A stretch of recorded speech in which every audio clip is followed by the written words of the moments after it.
Hey everybody, I want to talk today about ambiguous grief. My therapist told me about ambiguous grief, and it's for grief for people who are struggling with an addicted loved one, have a loved one with Alzheimer's, have a loved one with mental illness, and so it's basically the grief that you have when someone you love is not the same person they used to be. It's different than grief after someone has died, or ambiguous grief, not as anticipatory grief is the other one. So those three: grief, ambiguous grief, and anticipatory grief. And anticipatory grief is really when someone has terminal cancer, or is in hospice, or like the death, you're kind of waiting for it to come, but you don't know exactly when it's going to come.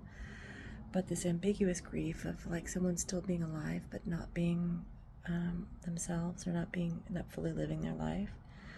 That's what I'm feeling with my son, who's out on the streets, 21, and addicted to fentanyl. And it's just like with any grief, it just rears its ugly head in the most inappropriate times and places. I was just at a conference today and came home from work, and this darkness came over me, and I just have to remind myself that I'm grieving.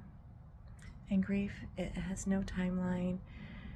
Grief has no, it's not linear. It's, especially with this ambiguous grief, it's like there's no, like, my heart just hurts. I just have to live with the ache. And I don't like that.